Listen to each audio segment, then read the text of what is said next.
የሚገኙት እርሱ ከፓርቲ ቀይረው አራተኛው ፓርቲው ላይ ነው ያሉት። አንድ ቦታ አረጋ ብለው የማይቀመጡበት ምክንያት ምንድነው? ከፓርቲ ሲዞሩ መሸቦት እንዴት አድርገው ሌሎች ስራዎችን ይሰራሉ? ቀንተዋል ይቀናሉ። በዶክተር አብይ የኢህአዴግ መሪ ለመሆን ምንም ድሉም የለኝም። የኢህአዴግ መሪ ሳይሆን እንደው የተወደዱ መሪ በመሆናቸው ይቀናሉ።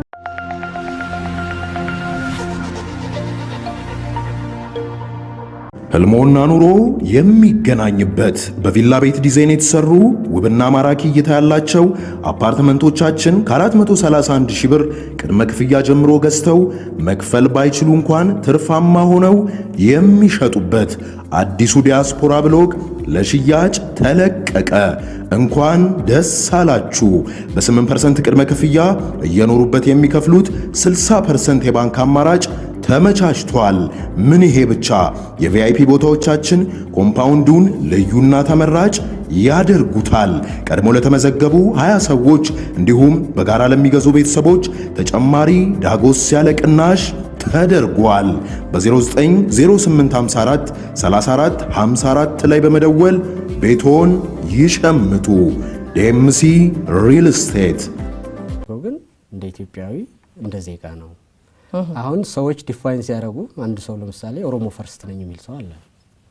ኢትዮጵያዊ ነህ ወይስ ኦሮሞ ነህ ሲባል ኦሮሞ ፈርስት ከዛ ኢትዮጵያዊ ሁለተኛ ነው የሚል ሰው አለ። እኔ ግን ራሴን ዲፋይን የማደርገው ኢትዮጵያዊ ብዬ ነው ይሄንት በማንነት መጠሪያ በአማራነቴ ራሴን ዲፋይን አላደረኩም። ይሄ ዲፋይን የማድረግ ዘዴ ነው። ራስን ዲፋይን ሲያደርግ እሺ መልካም አማራ ናሽናሊስት ነህ ወይስ ኢትዮጵያ ናሽናሊስት ነህ ብትይኝ አሁንም ኢትዮጵያ ናሽናሊስት ነኝ። ግን ትራይብ አርገሽ አማራን ከቆጠርሽው ዘርህ አማራ ነው ወይም አማራ ነው ካልሽኝ አሁንም ልሽ ግን አንተ እንዴት ነው ራስን ዲፋይን የምታደርገው? አንዳንድ ሰዎች እኮ ከኢትዮጵያዊነታቸው በላይ ሙስሊምነታቸውን የሚገልጽ ሰው ይኖራል። ከኢትዮጵያዊነቱ በላይ ጎሳውን አስቀድሞ የሚገልጽ ሰው ይኖራል። እኔ ራሴን ስገልጽ ወንድም ነኝ፣ ባለሙያም ነኝ፣ ፖለቲከኛም ነኝ፣ ሃይማኖትም አለኝ፣ ቋንቋም አለኝ፣ የመጣሁበትም ቦታና ማንነት አለኝ። እነዚህ ሁሉ ደምሬ እኔ ኢትዮጵያዊ ነኝ ብዬ ዲፋይን ማድረግ በኢትዮጵያ ውስጥ ዲሞክራሲና ነጻነት እኩልነት ከመጣ ሁሉም የጭቆና መብቶች ሁሉ ይገፈፋሉ ወይም ጭቆና ይጠፋል ብዬ ስለማምን ራሴንም በኢትዮጵያዊነት ነው ዲፋይን ማድረግ አልኩ እንጂ ራሴን ምክድሰው አይደለም። በግልጽም ከተየክሽኝ አማራም ነኝ ኢትዮጵያዊም ነኝ። በዛ ደረጃ የዘመኑ አሁን ቀይረዋል። ከአራት ዓመት በፊት ሬዲዮ ፋና ላይ እኔ እንደዚህ ብለ እንዳጠይቀኝ ብለው መልሰዋል። እንዳጠይቀኝ እኔ በጭራሽ ኩሩ ነኝ ኢትዮጵያዊ ነኝ ብለዋል። መቀየር ደግሞ መብቶት ነው። አሁን ላይ አይ አማራም ነኝ ኢትዮጵያዊ ነኝ ማለትም ይችላሉ። ነገር ግን አሁን አንቺ ለጠየቅሽኝ እኮ ነው። እኔ አሁን ሰውየውንም አይ ያኔ ራሴን ዲፋይን ማድረገው አሁንም እኮ ነገርኩሽ እኮ ኢትዮጵያ ናሽናሊስት ነኝ። የምመራውም ፓርቲ የኢትዮጵያ አሁን ትንሽ መሻሻል ስላሳየ ነው የኢትዮጵያውያን ሀገር አቀፍ ንቅናቄ ነው። ራሴንም ዲፋይን ማድረግ እኮ ኢትዮጵያዊ ብዬ ነው አልኩሽ እኮ። ግን ማንነትን በዛ ሁኔታ ሁሉ ገለጽልኝ ካልሽኝ አማራነትም አብሯል። ምንም እንትን የሚደባበቅ ነገር አይደለም። እኔ ይግለጹልኝ ብዬ ጫና አላረኩም። ይሄንን ከአራት ዓመት በፊት ለሬዲዮ ፋና የሰጡትን ምኞቴንም ልንገርሽ። አሁንንም ምኞቴንም እኔ ሰዎች ማንነታቸውን በጎሳ ዲፋይን ባያረጉ ኢትዮጵያውያን በሚያገናኘን ነገር አንድ በሚያረገን ነገር ከልዩነት ይልቅ አንድነታችን ከፍ ብሎ እንዲመጣ ደክም ያለውም እጥራለሁ። ነገር ግን በማንነታቸው ጥቃት ደርሶባቸው ማንነታቸውን መሰረት አድርገው ራሳቸውን ዲፋይን አድርገው መደራጀታቸው ላይ መቀለድ አልፈልግም። ዚስዳይስ አቋም ከሆነ በዛ ደረጃ ካልሽኝ አማራ በአማራነቱ መደራጀቱን አሁን በጣም ደግፋለሁ። እኔን ከዶክተር መራራ ጋር ሌት ተቀን ስሰራ ለምን አትሰሩም ይላል ብዙ ሰው። ግንኙነታችንን ይወደዋል፣ ያደንቀዋል። ከዶክተር ደሳለኝ ጋር ሰሆንና ወይም ደግሞ አማራ የሚባለውን በግልጽ ብዙ በደል እየደረሰበት ያለውን ግን ወደዛ ስንመጣ እንደ ክደትና እንደ አቋም መቀየር ተደርጎ ይወሰዳልና የችግር መፍቻ ያደረጃጀት ስልቶች ናቸው እነዛ። ምንም ከባህሪ ጋራ ከመለካከት ለውጥ ጋራ የሚታይ አይደለም ማለት ነው። ቤት እሺ እመለስበታለሁ። ቅድም እንዳልኩት ለደጋግማ ይሆንብኝና አንዴ እሷን ለመጠቅለል ያክል ነው። ቅድም ስናወራ እንደነበረው ሬዲዮ ፋና ላይ በእንደዛ አይነት አቋም ነበሩት። አሁን አማራም ኢትዮጵያዊም ኖት። ከጥቂት ዓመት በፊት እንደዛ ያረጉም ነበረ። እንደውም እንዲነሳቦትም በጭራሽም አይፈልጉም ነበረ። በተደጋጋሚ ተነስቶቦት ይሄን ትልቅ ህዝብ አማራ የለም በማለቱ ይጸጸታሉ አሁን ላይ አይ እሱ ይጸጸት አይደለም በጣም ይሄ እንትን ነው ሶሺዮሎጂካል ስትራታ ተጻፈ እንጂ ህዝብን መካድ ምናምን ሰው ራሱን ይክዳል እንዴ መልካም ኢንጂነር ወደ ሌላ ጥያቄ ልሂድ ነው እንዳንድ እንግዲህ የዜግነት ፖለቲካ አቀንቃኝ ነው እርሶ ብዙዎቹ እርሶን የሚያውቁት በዛ ነው የኢትዮጵያዊነት በሚለው ይሃንም በዛን መሰረት አድርጎ የሚሰራ ይመስለኛል እንደዚህ ዜግነት ፖለቲካ አቀንቃኝ የአማራ ብሔራዊ ንቅናቄ ወይም አብን የሚከተለውን የብሔር ፖለቲካ ይደግፋሉ ወይስ ይነቅፋሉ ቅድም ትንሽ አንስተውልኝ ነበር ግን አሁንም በተሻለ እንዲያብራሩት እድሉን እየሰጠሁት እደግፋለሁ የምደግፈው ምንድነው አንደኛ በአማራ ህዝብ ላይ የነጻነት የእኩልነት የፍትህ ጥያቄዎች እንዳሉ በደንብ ገነዘባለሁ በኔ እምነት የነበረው በኢትዮጵያ ውስጥ አጠቃላይ ጭቆና ከጠፋ በአማራ ውስጥ የሚደርሰው በደልም በዛው ልክ ይጠፋል ስለዚህ ዲሞክራሲን እኩልነትን በአገር ደረጃ ማስፈን ከቻል የአማራ በግድ በራሱ መደራጀት ቅድም እንዳልሽው ያስተሳሰብ ሽግሽግ አርገሽ ካየሽው በዛው ይፈታል የሚል እምነት ነበርኝ አሁን ለሳየው ግን ዲሞክራሲውም እየራቀ ኢትዮጵያ እንዳገር ያለች በአማራ ላይ ድርብ ጭቆና እየሆነ ሳይ ሰዎች ቤታቸው ውስጥ ሲቃጠሉ ያለው እንሰማለን አፍረተ ስጋቸው ሁሉ እየተቆረጠ ሜዳ ላይ ሲጣል በቀስት ሲመቱ ሜዳ ላይ ሲወልዱ አየን ስለዚህ ይሄን ለመከላከል በአማራነት ተደራጅተው ይሄን የመጣ አደጋ በአካባቢው ተገቢው ውክልና የለውም ከኢኮኖሚውም ከፖለቲካውም በንቃት በዋጅ ለቋርጦት ኢንጂነር አንድ ላይ አብረው እንዲመልሱልኝ ማለት ነው ይሄ እርሱ መደገፉት መልካም ነው መልሰው አንዴ እንደገና እንዲያብራሩልኝ ነው ያቋርጥኩት እርሱ የብሔር ፖለቲካ ያጠፋናል ሲሉ አልነበሩም ወይ በመርህ ደረጃ መርህ የሉትም ማለት ነው እርሱ የብሔር ፖለቲካ ያጠፋናል ለዋትንም ሆነግንም ሲቀጠቅጡ አልነበረም ወይ እርሱ ሲቃወሙ አልነበረም ወይ የሚጠቅመን አይደለም የሚበጀን አልነበረም ሲሉ አልነበረም ወይ ስለዚህ መርህ አልባኖት ወይንም ደግሞ ግብዞ ነው ሚላውን ይመልሱ አንተ መርህ አልባ አይደለም መርህ አልባ ሳልሆን አሁንም በዜግነት ፖለቲካ አምናለሁ ነገር ግን ያለው ህግ ያማራ ሲሆን ግን ይሰራል እርሱ አማራ ስለሆኑ አማራ ሲሆን ይሰራል ኦነግ ሲሆን ይቃወማሉ ህዋት ሲሆን የብሔር ፖለቲካን ያንቆሻሉ አይደለም ሁሉም ከጠፋ ኦነግ የአማራ ጭቆና ኢትዮጵያ የአማራ እጅ ስራ ናት ብሎ እየታገለ ህዋት አማራና ቤተክርስቲያን አከርካሪው መስበር አለብኝ ብሎ ከተነሳ እኔ ደግሞ እነዚህ ኃይሎች አሉ ህገ መንግስት ጽፈው አሉ እስካሉ ድረስ አማራ ደግሞ በትክክል በእነዚህ ኃይሎች ተጽፎ ወረቀት ተበድያለሁና ተጠቅቻለሁ ሲል በእምነትም በተግባርም ካየው ራሱ መደራጀቱን እንደውም የህልውና ጥያቄ ነው አግባብ ነው ብዬ አምናለሁ ነገር ግን ይሄ ህገ መንግስት እንዲሰረዝ በአጠቃላይ በጎሳ መደራጀት እንዲጠፋ እፈልጋለሁ አሁንም ግን ሌሎች 80ዎቹን ብሔረሰቦች በጎሳ ተደራጅተው ለዛውም አማራ ጠላቴ ነው ብለው አማራ ግን አይደራጅ ማለት እንደውም አድርባይነትና ሃይፖክሪሲ ነው ምንም ትክክል አማራ አይደራጅ እኔ ያላልኩም እርሶ የብሔር ፖለቲካን ሲያንቋሹ ስለነበረና ያጠፋናል ሲሉ ስለነበሩ አሁን ግብዝነቱ ነው የአማራን ፖለቲካ ደግፋለሁ የሚሉት እና አማራ መደራጀት አለበት የሚሉት የራሱ ስለሆነ ተሰምቶት ነው እንጂ ኦነግን ሲያጣጥሉ ህዋትንም ሲያጣጥሉ እንደውም የብሔር ፖለቲካ ያጠፋናል እስከማለት ደርሶ ስለነበረ መርህ አልባ ነው ይያልኩት ነው አው እንደውም በእምነት እኮ ተጠየቅሽ ቤት አሁንም ቢሆን ምነግርሽ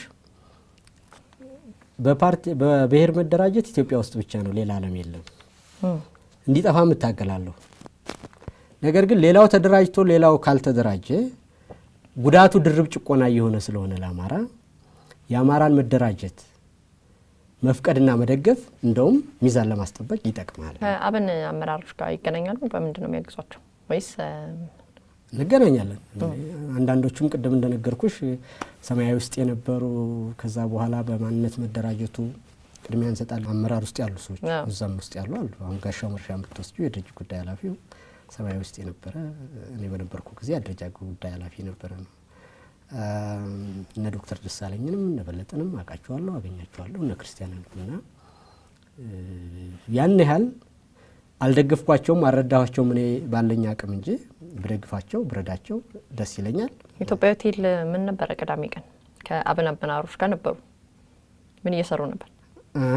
ያው እየተወያየን ነው በአጠቃላይ በሀገር ጉዳይ ላይ ወደፊት በመናደርገው የሥራ እንቅስቃሴ ላይ ምን ተወያያችሁ? ነባራዊ ሁኔታ ላይ ይሄ ምንም ላንቺ የሚጠቅም አይደለም ግን በጋራ የምንሰራበትን ነገር ወደፊት እንዴት እንሄዳለን የሀገራችን ነባራዊ ሁኔታ እንዴት እንረዳዋለን የኢትዮጵያንም ሆነ የአማራን ሕዝብ ወደፊት በሚሆነው ነገር ላይ በጋራ የምንሰራቸው ነገሮች ካሉ የምንሰራባቸው ነገሮች ወርክአውት ለማድረግ በዛ ሁኔታ ነው የምንነጋገረው። እንደነገርኩሽ ሚስጥር የለውም ማለት ነው። በዛ አካባቢ ያሉትን ነገሮች እንደ ዜግነት ፖለቲካ አሁንም አቀንቃኝ ስለሆኑ እርሶ በርግጥ ትንሽ ያወሳሰቡት ነው ብሔርተኛም ነው እንደገና መልሰውም የዜግነት ፖለቲካ ያቀነቅላሉ። ሆነም ቀረም እንደ ብዙ እንደቆየ ፖለቲካ ላይ ብዙ እንደቆየና እንዳለው ፖለቲከኛ በዛ ክልል ላይ ያሉትን አንዳንድ ነገሮች ለመቃወም ሞክረዋል። መንገድ መዝጋትን በተመለከተ በጣም አክራሪነትን ጽንፍ የመያዝን በተመለከተ በዚህ በኩል ከሌ እህል አያልፍም መባደን በተመለከተ እና ከጎረቤት አገር ጋር ሳይሆን ከክልል ጋር ያለውን ሰላማዊ ግንኙነት ለመፍጠር ምን ያደርጉት ነገር አለ ወይስ እርሶም እሳት ይጭራሉ አብረው? አይ እኔ እንደዛ አይነት ሰው አይደለም። እንዴ ምናልባት ማህበራዊ ድረገጽንም ካየሽው እድል ኑሮሽ ካየሽው በምንም አይነት ወደ ግጭት የሚወስዱ ነገሮችን አልናገርም እንደዛም እንዲሆን አልፈልግም። ቅድም ተናዳጅ ነህ ቁጡ ነህ አልሽኝ እንጂ እንደዛ ቁጣ የሚቀሰቅስ ሰው አይደለም። ግን ስፔሲፊክ የሆኑ በመረጃ የተመረኮዙ ስህተቶችና በመንግስት መታረም ያለባቸው ነገሮች ሲኖሩ መንግስትን ተቻለሁ። እንደዛ አይነት ነገሮች ለምሳሌ አሁን ታሰሩ የተባለው አቶ በረከት ደብረ ማርቆስ መጡ ተብሎ እንደዛ አይነት ነገር ሲኖር ያ ትክክል እንዳልሆነ ተገቢነት እንደሌለው ግን ይሄን የሚያደርጉት ወጣቶች መንግስት መጀመሪያ የፈጠረው አመለካከት በእነዚህ ሰዎች ላይ በወጣቱ ላይ ሌላ መንፈስ እንዲያድር ማድረጉ ስለሆነ ይሄንን እንዲተው ወጣቶችም ከእንደዚህ አይነት ነገር እንዲቆጠቡ በአጠቃላይ ይሄ ሞብ ጀስቲስ መብዛቱንና ሰላምና መረጋጋት እጦት መኖሩን መሰረታዊ ጥያቄዎች ካለ ህልሞና ኑሮ የሚገናኝበት በቪላ ቤት ዲዛይን የተሰሩ ውብና ማራኪ እይታ ያላቸው አፓርትመንቶቻችን ከ431 ሺህ ብር ቅድመ ክፍያ ጀምሮ ገዝተው መክፈል ባይችሉ እንኳን ትርፋማ ሆነው የሚሸጡበት አዲሱ ዲያስፖራ ብሎግ ለሽያጭ ተለቀቀ። እንኳን ደስ አላችሁ። በ8% ቅድመ ክፍያ እየኖሩበት የሚከፍሉት 60% የባንክ አማራጭ ተመቻችቷል። ምን ይሄ ብቻ! የቪአይፒ ቦታዎቻችን ኮምፓውንዱን ልዩና ተመራጭ ያደርጉታል። ቀድሞ ለተመዘገቡ 20 ሰዎች እንዲሁም በጋራ ለሚገዙ ቤተሰቦች ተጨማሪ ዳጎስ ያለ ቅናሽ ተደርጓል። በ090854 3454 ላይ በመደወል ቤቶን ይሸምቱ። ዴምሲ ሪል ስቴት መፈታት አንጻር ስለሆነ ችግሮቹ ከመሰረቱ እንዲፈቱ እመክራለሁ፣ እናገራለሁ፣ ሐሳቤን እገልጻለሁ። ከዛ ባለፈ ግን እንደነገርኩሽ ሰላማዊ ትግል ውስጥ እንደዚህ አይነት ነገሮች አሉ እኮ መንገድ መዝጋት ምን ማለት ቅሬታን መግለጽ ሌላም ሀገር እንዲህ አይነት ነገሮች ፈረንሳይ ቅርብ ጊዜ የሚሆነው ነገር ካየሽ እንደዚህ ይደረጋል። ስለዚህ ምንም አይደለም መንገድ ተዘግቶ አንዳንድ ነገሮች ከመንገድ መዘጋት ጋር ቢስተጓጎሉ ምንም አይደለም። መንግስት ለጥያቄዎቻቸው መልስ እንዲሰጡ እኮ ወጣቶቹ እኛም ሀገር በተደጋጋሚ አይነት ነገሮች ተደርገዋል። ምንም በትግሉ ጊዜ አሁን ለመጣው መንግስት ደጋፊ ሆነሽ ካልሆነ በስተቀር በህዋት ኢህአዴግ የድሮ ኢህአዴግ ጊዜ እንዲህ አይነት ነገሮች ይደረጉ ነበር በተደጋጋሚ እና አሁንም ቢሆን ጥያቄዎች መልስ ያገኙ እዛ ያሉ ወንድሞቻችን ይታሰራሉ እንዲህ አይነት ነገር አለ ብለው ወጣቶቹ ያኔኮ ቅሬታቸውን ለመግለጽ የሚያደርጉት ነገር ያኔኮ መንግስት እናንተ አፋኝ ነው ስለምትሉ ጥያቄዎቻችንን በአግባቡ አያስተናግድም ስለምትሉ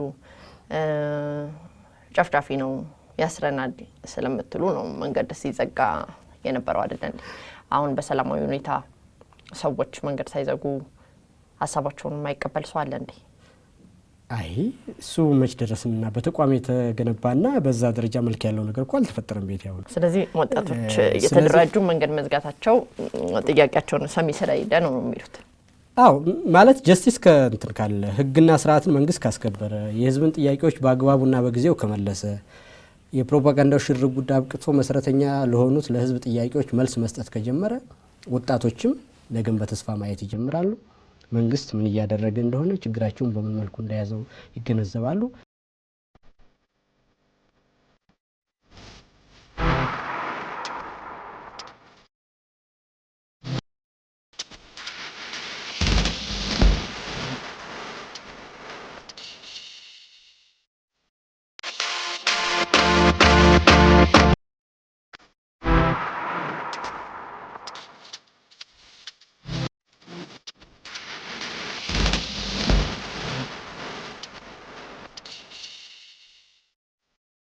መልካም እስቲ ወደዚህ እንመለስና አሁን ሰሞኑን በዚህ ይሄ የለውጡ ነገር ብዙ ያስደሰቱት አይመስልም።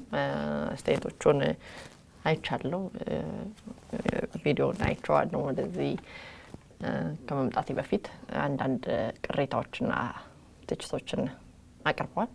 በእርግጥ ለውጥ ለርሱ ምንድነው? ለውጥስ የለም ወይ? ለውጥ ሂደት ላይ ነው ያለነው፣ ትግል ላይ ነው ያለነው። ግን ለውጥ ተብሎ የሚመዘገብና በለውጥ ደረጃ የሚያዝ ቁጥር ያለ ነገር ከየት ተነስተን ወዴት እንደምንሄድ ክሊር የሆነ የሚያሳይ ሮድማፕ ተፈጥሮ ሀገራችን እዚህ ነው ያለችው፣ ከዚህ ተነስተን ደግሞ በዚህ ጊዜ እዚህ እንደርሳለን የሚል ግልጽ ያለ ነገር የለውም። እና ያም ደግሞ እንዲሆን እንደ ታጋይነቴ የበፊቱን ስርዓት ህወሓት ኢህአዴግ እያልኩ ታገል እንደነበረው አሁንም ስልጣን ላይ ያሉት እነ ዶክተር አብይ መንገድ እንዳይለቁ የህዝብን ጥያቄዎች በአግባቡ እንዲይዙ ለመሰረታዊ ችግሮቻችን መፍትሄ እንዲገኝ እንጂ እንዲሁ በፕሮፓጋንዳና በሽርጉድ የኢትዮጵያ ጉዳይ ስር የሰደደ ችግር ያለበት ተደራራቢ ችግር ያለበት ቀጥተኛ ለሆኑ ችግሮች ቀጥተኛ መፍትሄ የምንፈልግበት ጊዜ ስለሆነ ስርዓቱን መተቸትና መንቀፍ ተገቢው ነው፣ ስራይም ነው። ያው ፖለቲከኛ ነው ትችንም ነገር ያው ወደ ገንዘብ መለወጥ እንዳለበት ተረዳለው። ፖለቲከኛ ስለሆኑ ተፎካካሪ ፓርቲ ስለሆኑ እያንዳንዱ ነገር እየነቀሱ ማውጣት እንዳልኩት ነው። ምንድነው ደጋፊ ፖለቲከኛ ስለሆኑ ነው መደገፍ አይጠበቅበትም። ነገር ግን ያለውን ነገር ደግሞ ሽምጥጥ አድርገውስ አልካዱም ወይ? በኢትዮጵያ ውስጥ ለውጥ እንደሌለ አድርገው ለጠቅላይ ሚኒስትሩን የተቹበት ነው። ለውጥ ግን እኔ እስቲ በዝርዝር አነሳና እነዚህን እንዴት ያውታል ለማለት አንብሎታለሁ። ያው እርሶ ታጋይ ነው፣ ቅድም እንዳሉት የታገሉት ለነጻነት፣ ለፍትህ፣ ለዲሞክራሲ ነው ብለን እናምናለን እና ለሰብአዊ መብት መከበር ነው እንግዲህ ብለው ካሉ የእስረኞች መፈታት፣ የፕሬስ አፈናና ሌሎች አፋኝ ህጎች መሻሻል፣ በደህንነት መከላከል ላይ በተመለከተው መዋቅር ለውጥ፣ በገለልተኛው የምርጫ ቦርድ ኃላፊ ሹመት እርሶ ደስተኛ አይደሉም ወይ? ይሄስ እንደ ለውጥ አያዩትም ወይ ነው? ለውጡስ መንግስት በወራት እድሜ ውስጥ ምን እንዲሰራ ፈልገው ነው እርሱ? አው እዛ ላይ ይሄን ነገር በጣም የወራት እድሜ ነው ያለው። እርሱ የሚሉትን ስንቶሮ ነው በትክክል የሚፎክሩበትን ነገር ለማድረግ እነዚህ ስራዎች እንዴት አዩት? ለውጥ ባንድ ጊዜ የሚመጣ ነው እንዴ? ደግሞስ ለውጥ ማሰር ባንድ ቀን እንደሚሆነው መፍታትን ባንድ ቀን ይሆናል። ምን ችግር አለ? ምን ለውጥ ለምሳሌ እርሱ እንደዚህ እየተናገሩ አልታሰሩም። እንደዚህ እንደ ልቦት እየተናገሩ በዛኛው ጊዜ ቢሆን ይታሰሩ ነበር ወይ? የፖለቲከኛ እስረኞች የሉም። ይጥሩልኝ ፖለቲከኛ እስረኞች ካሉ በዚህ ንግግር ታሰረ የሚል ካለ ወደ ሊገልጹልኝ ይችላሉ። እኔም ለተመልካቾቼ አሳልፋለሁ። የፖለቲከኛ እስረኞች አሉ ኢትዮጵያ ውስጥ? የሉም። እና ይሄ ለውጥ አይደለም? እርሶ እንደ ልቦት እየተናገሩ እኔም እንደ ልብ እየተናገርኩ አልታሰርንም። እሱን እኮ ገልጫዋለሁ ቤቲ። እዛው ኢንተርቪው ላይ ካየሽው ያፈና መዋቅሩን በማፈራረስ ይላል እኮ የነጻነትና የዲሞክራሲ ታጋዮች ወደ ሀገር ውስጥ እንዲገቡ በማድረግ ይሄ እንደ ኮንፊደንስ ቢልዲንግ ሊያዝ ይችላል። በራሱ ግን ለውጥ አይደለም። ለውጥ ማለት መሰረት ይዞ ወዴት እንደምንሄድ ታውቆ በዛ ሂደት ላይ የሚኬድበትን መንገድ አቅርቦ ህዝብም ተቃዋሚዎችም እየተቹት እንጂ እንደው ማዳነቅና ማሟሟቅ እውነቱን ለመናገር የኢትዮጵያን ችግር አሁን ያ የነበረው ስርዓት መዳከሙን አለምንም ጥርጥር እናምናለን። በህዝብም በ8 ወር ጊዜ ውስጥ በዚህ ወር ጊዜ ውስጥ ምን ጠብቀው ነበር እርሶ? ምን አይነት ተአምር ይመጣል ብሎ ለውጥ ሂደት አይደለም ወይ? በሂደት አይደለም ለውጥ እንዴት እንደሚሆን ማናቀም እኮ ህፃን ልጅ እንኳን ቤት እስኪ አንቺ የምታውቂ ከሆነ ቅድም ያልኩሽን እኮ አልኩሽ እኮ ይሄ እስረኞች መፈታታቸውን ያፈና መዋቅሩ መላላቱን የንግግር ነጻነት መፈቀዱን በተደጋጋሚ ብዙ ቦታ ላይም ገልጫለሁ። እዚህ ያልሽው ቪዲዮ ላይም ገልጫለሁ። ነገር ግን ይሄ ለስራ ምቹ ሁኔታ ይፈጥራል እንጂ በራሱ ግብ አይደለም። አሁን ብርቱካን በምርጫ ቦርድ ሰብሳቢነት ከመመረጧ ውጪ ምን ተደረገ እስቲ ንገሪኝ። አሁን በምርጫ ቦርድ በኩል እርሶ ቢሆኑ ምን ያደርጉ ነበር በዚህ ወር ጊዜ ውስጥ? እያልኩት ነው ለውጥ ሂደት ነው እያልኩት ነው። ለውጥ ደግሞ ከኔና ከርሶ ነው የሚጀምረው እንጂ ጠቅላይ ሚኒስትሩ ይቅርታ ስላሉ መደመር ስላሉ ብቻቸውን የሚያደርጉት ነገር ነው ወይ?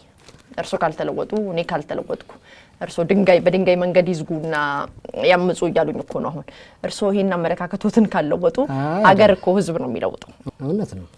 ግን አሁን እንደውም ችግር የሆነው እሱ ነው እኮ ጠቅላይ ሚኒስትር ሁሉን ነገር እንደሚለውጥ በቤተ መንግስት ወሬ ከፍና ዝቅ ሳንል የራሳችን የቤት ስራ እንስራ፣ አጀንዳዎቻችን እንቅረጽ፣ የሀሳብ ገበያ ይደረግ እንጂ መንግስት ሁሉን ነገር ያደርጋል እያሉ መቀመጥ ወይ ቤተ መንግስት ድንጋይ ይዝጉና የመንግስትን እጅ ይጠምዝዙ ያሉ ለውጥ ምንድነው? አላልኩም። እሺ ቪዲዮውን እንደገና ተመልሰን እንሄዳለን። ወደ ኋላ ተመልሰን አሁን የተናገሩትን ቪዲዮውን እንደገና እናየዋለን።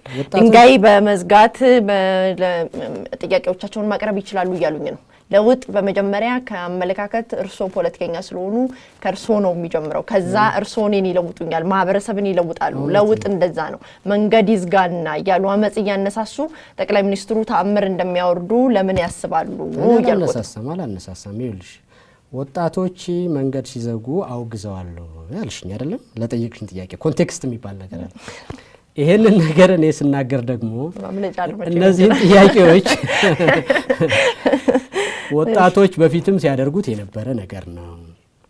ያም እንዳይሆን ደግሞ አንዳንድ ጊዜ ሲደረጉ ስህተት እንደሆኑ እናገራለሁ። ቅድም እንደነገርኩሽ በበለስ ላይ ሰዎች ሲገደሉ፣ ጣና በለስ አካባቢ ሻሸመኔ ላይ የተደረገውን ነገር፣ ደብረ ማርቆስ ላይ የተደረገውን ነገር ፌስቡክ ገጽ ላይ ብታዩ እንዲህ አይነት ነገሮች ትክክል እንዳይደሉ፣ ወጣቶችን ግን ወደ እነዚህ አይነት አመለካከት ያደረጋቸው በስጋት የሚያዩትና የኋላው ስርዓት ተመልሶ ይመጣል የሚል እምነት ስላላቸው ነው።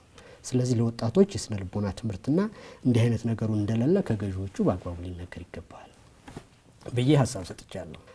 በጣም አደገኛ ሁኔታ ላይ ያለ ቄሱም፣ መለኩሴውም፣ ፕሮፌሰሩም፣ ፈላስፋውም፣ የአደባባይ ምሁሩም ማዳነቅና ማሟሟቅ ነው ኢትዮጵያ ውስጥ የሆነው። የኢትዮጵያን ችግር እንደሚፈታና ከሰማይ እንደወረደ አድርጎ ማየት ፖለቲካም አይደለም ትክክልም አይደለም። ኢንጂነር ስቲል አቋርጦት አገር ከእርሶም እንደሚያውቁት ነውጥ የጀመረው አሁን አይደለም።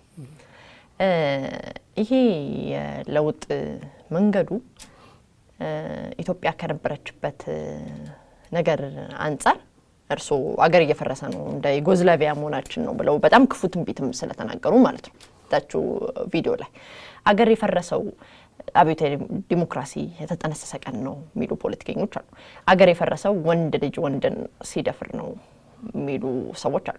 አገር የፈረሰው ፕሬስ የታፈነ ቀን ነው የሚሉ አሉ። እንደዛ የነበረን አገር በዚህ ወራትስ ማዳን ይቻላል ወይ? መጀመሪያ መዳን የነበረብን እኔና እርሶ አይደለንም ወይ? ይሄን እንደ መጠቅለያ ከነገሩኝ። እውነት ነው ቤቲ፣ ልክ ነሽ። አሁን ያልሽው ሀሳብ እኔም እስማማለሁ። አሁን የሚታዩት ችግሮች ዛሬ በዶክተር አብይ ዘመን የተፈጠሩ አይደሉም። ምንም 100% በዚህ ላይ እንስማማለሁ። 27 ዓመት ሙሉ ውሃ ሲጠጡ ሲኮተኮቱ ኑረው ያ አንቆ የያዘው ዲሞክራሲያዊ ማዕከላዊነትና የህወሓት የበላይነት ከላይ ሲነሳ በትነውት የነበረው ነገርና የዘሩት ዘር በየቦታው ወጣ። ይሄን ነገር መልሶ መልክ ለማስያዝ ግን በዚህ ስንሄድ ነበረ ይሄ መንገድ ትክክል ስላደለ በዚህ መልኩ ይፈታል የሚል ግልጽ ያለ አቋም በአመራሩ ላይ ቆራጥ ውሳኔ ያስፈልጋል። ይሄን ደግሞ ቆራጥ ውሳኔ ማለት ልክ ጠቅላይ ሚኒስትሩ እንዳሉት መግረፍና ማሰር ነው አይደለም? ምንድነው ታዲያ? እሱ እንደውም የተሳሳተ አባባል ነው። እኔ እንደውም ዶክተር አብይን በተደጋጋሚ ምንድነው በንቃት እየተከታተልኩ እንደምተቻቸው አድርጎ ይታያል ብዬ ነው እንጂ እንደዛም አይደለም። መንግስት ኃይልን የመጠቀም ሌጂቲሜት ፓወር ያለው ህግና ስርዓት እንዲያስከብር ኃይልን እንዲጠቀም መከላከያ፣ ደህንነት፣ ፖሊስ ያለው የዜጎችን ደህንነት እንዲያከብር ለምን ሩጦ እሳቸው አምባገነንነት ላይ ይወዳሉ? ህግና ስርዓት ያስከብሩ። ህግና ስርዓት እንዲያስከብሩ ደግሞ ፖሊስ፣ መከላከያ፣ ደህንነት አለው ሲባል አምባገነን መሆን ቀላል ነው የሚለው ኤክስትሪም ጫፍ መሄድ ምን አመጣው? እስቲ ከዚህ ቪዲዮ ጋር ተያይዞ እርሶ ላይ የተነሳ ትችት ከመጀመሪያው ነገር ልመለስም ሰዎች ያነሱትን ቅሬታ ለነግሮት ነው። እርሶ ለራስዎት አንድ ፓርቲ ላይ ረጋ ብሎ ሳይቀመጡ እና ምንም መፍትሄ ሀሳብ እዚህ ግባ የሚባል ሀሳብ ይዘው ሳይመጡ እና በገንዘብ ምዝበራ ስሙ እየተነሳ ይሄ ነው የሚባል ስራ ለሀገሩ ሳይሰሩ ከፓርቲ ሲሄዱ በምን የሞራል ብቃት ነው ይሄንን ነገር የሚተቹት ተብለዋል። ማጠቃለያ እናርገው። እንደዚህ የሚሉ ሰዎች በአማርኛ ዶክተር አብይን አትተች እንደማለት ነው። ይሄ ደግሞ የሰነፍ ሀሳብ ነው። እንደዚህ አይነት ሀሳብ ነውር ነው አይባልም። ማንም ሰው እንኳን እኔ ዜጋ እንደመሆኔ የሀገሬ ሰው ስለሆኑ የሀገሬ መንግስት ሲስተታት ምንም አይነት ሰው ቢሆን የመተቸት መብት አለኝ። ከዛ አልፎ ዶክተር አብይ አሁን ኢህአዴግ ውስጥ የነበሩ 27 ዓመት ያንን ስርዓት ያገለገሉ ሰውዬ ለሀገር ልዩ ሰው ከሆኑ እኔም ስራዬና ኑሮዬን ትቼ ይሄ ስርዓት እንዲለወጥ 24 ሰዓት ሰልፍ እየጠራው ከ8 ዓመት በኋላ የተዘጋውን ሰልፍ የማድረግ መብት ራሴን ሰልፍ እየመራው እየታሰርን እየተፈታን በሰራውበት ነገር ዶክተር አብይ ጻድቅና ለዚህ ሀገር መሲህ ይልቃል ደግሞ እሳቸውን የመተቸት ሞራል የሌለው አድርጎ ማየት ራሱ ይሄ የተዛባ አመለካከት። ይሄ እንደው መታረም አለበት። ምንም ልሁን እንኳንስ በፖለቲካው ውስጥ የቆየው ለፖለቲካው ራሴ አስተዋጽኦ ያለኝ አራቱም ፓርቲ ቆየ ያላችሁት ፈርሷል። አብዮታዊ ዲሞክራሲ ዶክተር አብይ ያሉበት ፓርቲ እየሰለለ ፓርቲዎች ማፍረስ ስራው ነው። ፓርቲዎች ፈርሰዋል። በኢትዮጵያ ፖለቲካም ይሄ ታሪክ የሌለው አንድም ሰው አታገኘው። እኔ ስነግርሽ ጠቅላይ ሚኒስትሩና ቡድናቸው ለምሳሌ ሳይቀይሩ ነው ለውጥ ያመጡት። እዛው ውስጥ ሆነው የለውጥ አርበኞች ነበሩ አይደላችሁ? ሁሉም ሰው በዚህ መንገድ ያልፋል ማለት ወስተት ነው። ምኑ ማለት ሁሉም ሰው 4 እና 5 ፓርቲ ቀይሯል ስላሉኝ ነው። እና እነሱ እዛ ውስጥ ነው ያልቀየሩበት ነው የምትይ? ኢህአዴግ እኮ አሁን የለም እኮ አሁን እኮ ኢህአዴግ የለም። ፕላስ ደግሞ እነሱንም ነፃ ያወጣቸው የኛ ትግል። አሁን ዶክተር አብይ የሚናገሩት ነገር በሙሉ የኛን ሀሳብ ነው። ስለዚህ ዶክተር አብይ ወደኛ ተቀይረዋል። ቦታውን ነው እንጂ ያልቀየሩት። ዶክተር አብይ የሚናገሩት ነገር በሙሉ የኛን ፕሮግራም ብታነቢው የኛን ነው። ስለዚህ እዛው ያሉ እዚህ ሆነን እንኳን ቀይረናቸዋል ማለት ነው። መልካም። ይሄም እንግዲህ አሁን ጠቅላይ ሚኒስትሩን መተቸት፣ ለውጡን መተቸት እንግዲህ የዲሞክራሲ አንዱ ገጽታ ነው። ግዴታም ነው። አዎ እንደምናለን አስፈላጊም ነው። መሪ ስለት የሚሆነው ሲተች ነው። አሁን ሪፐብሊካንና ዲሞክራትን አሜሪካ ብትወስጂ ሄልዝ ኬር ፖሊሲን 7 ዓመት ሙሉ ኦባማን ሲተቹ ነበር ሪፐብሊካኖች። ቅድም እንደነገርኩሽ ቄሱም ሞሎክሲውም ፖለቲከኛና ኢህአዴግ ውስጥ የነበሩ ሰዎች ከእግዚአብሔር የተላከ ማለት ለኔ እውነት ለመናገር ልክ አይደለም፣ ፖለቲካም አይደለም። እኔ የሰሩትን ያህል ስራ የተማሩ ሰዎች ናቸው፣ ወጣቶች ናቸው፣ የኛ ትውልድ ናቸው። ፖለቲካ ሃይማኖተኞች አይሳተፉበት። ያው ሃይማኖተኛ በራሱ ቋንቋ ነው የሚገልጸው አይደለ? እርስዎ ፖለቲከኛ ስለሆኑ በፖለቲካ ቋንቋ ይገልጻሉ። እኔ ቴሌቪዥን ፕሮግራም አቅራቢ ስለሆንኩ በራሴ ለዛ አቀርባለሁ። ሃይማኖተኛም እንደዛው ከሃይማኖቱ ጋር አገናኝቶ መሪውን ቢያመሰግን ምድራው ችግሩ ምንም ችግር ሌላ እንደርሶ ቃላት ከየት ያመጣል? ግን ድጋፍ